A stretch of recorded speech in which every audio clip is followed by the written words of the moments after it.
Hola, buenos días, buenas tardes o buenas noches, dependiendo del momento en el que estén visualizando este video. El día de hoy vamos a presentar un tema muy interesante y bastante recurrente, que es la cirugía uretral en felinos. Este video está hecho como parte del curso de la Clínica Quirúrgica de Animales Compañía en la Universidad Ricardo Palma, la Facultad de Ciencias Biológicas y la Escuela de Medicina Veterinaria. Quienes vamos a realizar este interesante abordaje vamos a ser quien les habla, Mercedes Andía Chungue, Kiara Belén Prado Borja, Brenda Nicole Belis García. Esperemos que este video sea lo suficientemente interactivo y comprensivo. Intentaremos usar las palabras más correctas, más directas y explicar el abordaje quirúrgico, las condiciones pre- y postquirúrgicas, los tipos de cirugía uretral y todo enfocado a los felinos, aquellos que poco a poco están ganándose un lugar más fijo en el hogar de los seres humanos. Empecemos con un resumen y presentación del tema. ¿Qué es la uretra? Es parte de la composición anatómica del sistema urinario. Como bien sabemos, ¿por qué está compuesto el sistema urinario? Exactamente, el sistema urinario está compuesto por riñones, uréteres, vejiga y uretra, siendo esta el último conducto por el cual va a salir la orina, uno de los desechos del cuerpo. Ahora bien, suelen ocurrir problemas de obstrucción urinaria, sobre todo en felinos machos. Usualmente está relacionado a problemas nutricionales por un déficit nutricional. Más adelante vamos a ahondar más sobre el tema, o hasta problemas congénitos, como lo que son las estenosis uretrales, que van relacionadas a lo mismo. A continuación veremos qué cirugías pueden ser realizadas en esta estructura anatómica y con qué propósito. Ahora bien, si no me dejé entender en esta parte, vamos a hablar un poquito sobre lo que es la patogenia de una urolitiasis. ¿Qué es una urolitiasis? Es una obstrucción debido a una mineralización de un urolito. El tipo de mineralización va a depender de la especie. En el caso de los felinos, la principal composición de los urolitos es el oxalato de calcio. Y esto viene de la mano de una mala dieta. Explicándome un poquito más allá, sin explayarme demasiado, la urolitiasis es más común en herbívoros debido a que su alimentación, que es usualmente forraje, está compuesta por un pH más alcalino, lo cual forma cálculos renales. Pero también se puede dar en felinos, ya que no siempre las composiciones químicas de los alimentos embolsados que le damos, es decir, las croquetas, son los adecuados, y en este caso tenemos que tener mucho cuidado cuando veamos el oxalato de calcio como parte de los minerales en la tabla de proteínas y minerales en la composición de las croquetas que vaya a ingerir nuestro querido felino. Sobre todo afecta a machos. No he sido capaz de encontrar un caso en hembras, pero estoy segura que lo puede haber. Sin embargo, y en este caso vamos a ver más lo que son problemas en machos. ¿Qué tipos de cirugía, regresando al tema, podemos realizar? En una uretra podemos realizar lo que es una uretrostomía y una uretrotomía. Vamos a ver en qué se diferencia. Primero que nada, la uretrotomía suele ser más común en caninos, donde los cálculos ya no pueden ser retrohidropropulsados hacia la vejiga. Pero esta cirugía se hace con un abordaje con la intención de eliminar la estenosis uretral, que puede ser por un tema congénito debido a que hay una cicatrización en el conducto uretral y no permite que pase los urolitos que se han formado en la orina. Sin embargo, la uretrostomía es una cirugía permanente. Usualmente está acompañada de castración, ya que se da en pacientes con cálculos obstructivos recurrentes, constricción uretral, neoplasias o traumatismos, que es lo más común en felinos. La uretrostomía es una operación quirúrgica realizada en el campo de la urología con el propósito de crear una apertura artificial, es decir, un estoma en la uretra para facilitar la salida de la orina. Ya no vamos a ver un pene o un falo como tal. Vamos a tener un pequeño agujero. Hablando en términos un poquito más rústicos, Es casi como hacerle una pequeña vagina. Y los pacientes que han pasado por esto, me cuentan los dueños, que terminan orinando incluso como un poco más a chorros, ya no en un solo sitio. En el caso de la uretrotomía, es una técnica para tratar la estenosis de uretra, como ya expliqué, y se introduce un uretrótomo a través de la uretra que consigue dilatar y seccionar la zona de la estenosis o estrechamiento. La uretrotomía es un procedimiento quirúrgico endoscópico que trata la estenosis o estrechamientos de uretra. Nuevamente lo que había explicado. Vamos a hablar una vez más de la patología a un modo muy resumido para continuar. La urolitiasis del tracto urinario inferior, lo que estaba comentando. Es la formación de urolitos o cálculos en el sistema excretorinario que típicamente contiene un 90-95% de cristaloides y menos del 5-10% de matriz orgánica. Tengamos en cuenta que un urolito siempre está mixto. Es muy difícil encontrar un urolito puro. No va a estar únicamente de oxalato de calcio. También puede tener fosfato amónico magnésico, urato ácido amónico, urato ácido sódico, fosfato cálcico, cistina, silicato, etcétera, etcétera.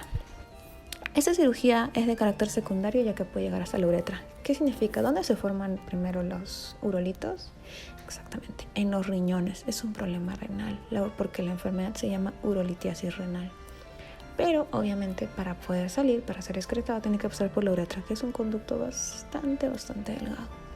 Acá tenemos una pequeña imagen anatómica para ver cómo es que aquí está la orina en la vejiga, va avanzando y todo el proceso que ya hemos explicado hace un momento. El contenido de esta presentación va a ser una descripción anatómica, consideraciones prequirúrgicas, consideraciones anestésicas y técnica quirúrgica. Vamos a hacer una pequeña descripción anatómica de la uretra. La uretra es parte de la composición anatómica del sistema urinario, el cual se compone por riñones, uréteres, vejiga y uretra. La uretra tiene diferente desarrollo según se trate de un macho o una hembra. Estructuralmente presenta una túnica adventicia, túnica muscular y túnica mucosa, que presenta un estrato esponjoso. Además, encontramos el músculo uretral de contracción voluntaria. A partir de este se prolongan fibras hasta el arco isquiático, constituyendo el músculo isquio-uretral. El riego sanguíneo corre a cargo de la arteria uretral, rama de la pudenda interna y de la rama uretral desprendida de la arteria vesical caudal. Drena por la vena uretral afluente de la vena pudenda interna. La inervación es autónoma, al igual que la vejiga urinaria. En cuanto a la anatomía en machos, el macho consta de dos partes, la parte pelviana y la peneana. La porción pelviana camina por el suelo de la cavidad pelviana. En el gato, la posición preprostática, que es muy larga, se sitúa en la cavidad abdominal, contorneada al principio con la próstata. Solamente en el gato se sitúa dorsalmente, y luego por el músculo uretral. La porción pelviana es más ancha que la peniana, por lo que en esta última es más frecuente la aparición de cálculos. En la hembra, por otro lado, la uretra es relativamente corta, terminando en el suelo del vestíbulo vaginal inmediatamente caudal a la unión vagina-vestibular. Camina caudalmente en contacto con la pared vaginal, con lo que las enfermedades genitales pueden afectar a la uretra. Su luz uretral puede distenderse considerablemente, con lo que la retención de cálculos en esta zona es muy poco frecuente. Es como si tuviéramos un animal con una uretrostomía ya hecha. En esta imagen podemos ver señalada la bolsa rectovesical y la bolsa pubovesical. Eso es en gatos machos. Vamos a ver ahora la ubicación anatómica. Vendría ubicándose en el cuadrante caudal, por debajo de la séptima vértebra lumbar, ilion y sacro, teniendo proximal al pubis y continuando el sistema urinario inmediato a la vejiga. En cuanto a la irrigación e inervación, la irrigación arterial de la uretra masculina incluye ramas prostáticas de la vesical inferior y las arterias rectales medias. Las venas de la uretra, como las venas dorsales del pene y las venas pudendas, drenan en el plexo venoso prostático. La inervación de la uretra, esfínter externo y músculos perineales se realiza por el sistema nervioso somático.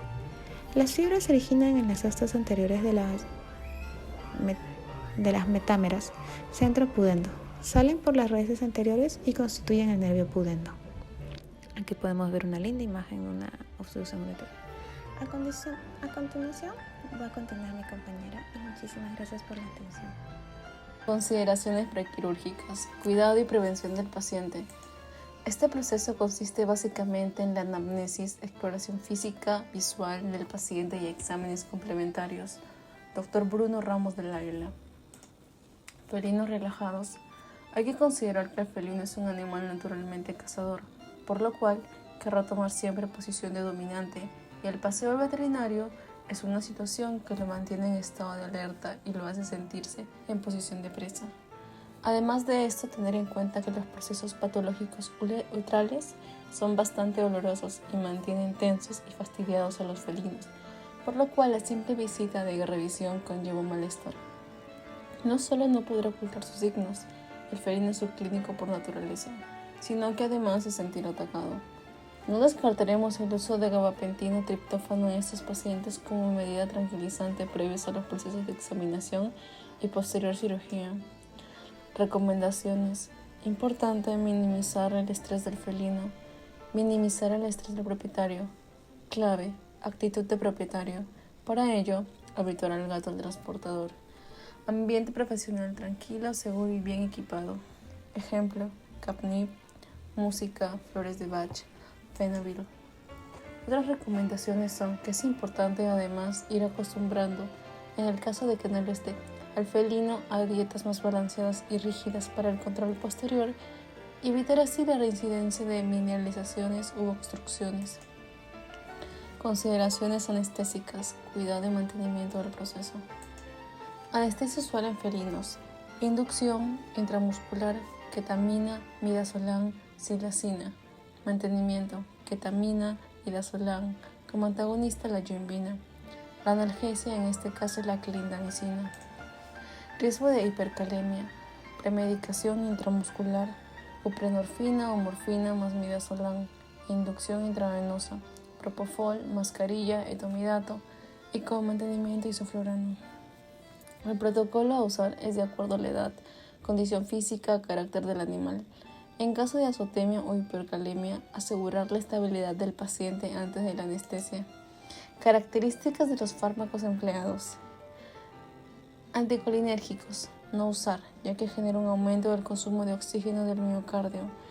La hipercalemia, en presencia de arritmia, se produce un paro cardíaco. Acepromacina, no administrarse el volumen circulante no está al 100% establecido, debido a la hipotensión que produce el fármaco. Barbitúricos, favorecen arritmias. Las mejores opciones en lugar de estos son el propofol o el etomidato. Ketamina, toxicidad renal por sus metabolitos. Buenos días, buenas tardes. Mi nombre es Kiara Prado Borja y yo continuaré con la última parte titulada Técnica quirúrgica, procesos y protocolo. Tenemos dos técnicas que podemos llegar a seguir, la perineal y la escrotal. Comenzando con la técnica perineal, preparamos la zona a operar, rasurando toda la zona a cortar más un poco más y luego limpiamos esa zona con yodo. Para esta técnica no debemos de olvidar suturar el ano. Colocaremos al paciente en una posición de cúbito esternal. Haremos una incisión elíptica a medio camino, ubicado entre el ano y el escroto. De ahí cortamos hacia ventral, incluyendo el prepucio y escroto. Ampliaremos la incisión elíptica desde subcutánea y disecamos los alrededores del bulbo del pene. Encontramos los músculos isquiocavernosos e isquiorrectales a ambos lados del pene, ubicando el isquion y lo cortamos con una tijera. Esta técnica libera al pene dando su salida al exterior. Aplicamos un corte en dirección dorsal próximo a la uretra. De esta manera evitamos dañar el recto, vejiga o nervios que inervan la estructura. Se exponen de esta manera las glándulas bulbouretrales que están próximos a los músculos bulboesponjosos. Proseguimos eliminando el músculo retractor del pene y realizamos un corte en la uretra peniana. Continuamos el corte en dirección a la vía proximal con 1 centímetro de profundidad dentro de la pelvis. A través de esta apertura meteremos la sonda urinaria que demostrará que la anchura y el lugar son correctos.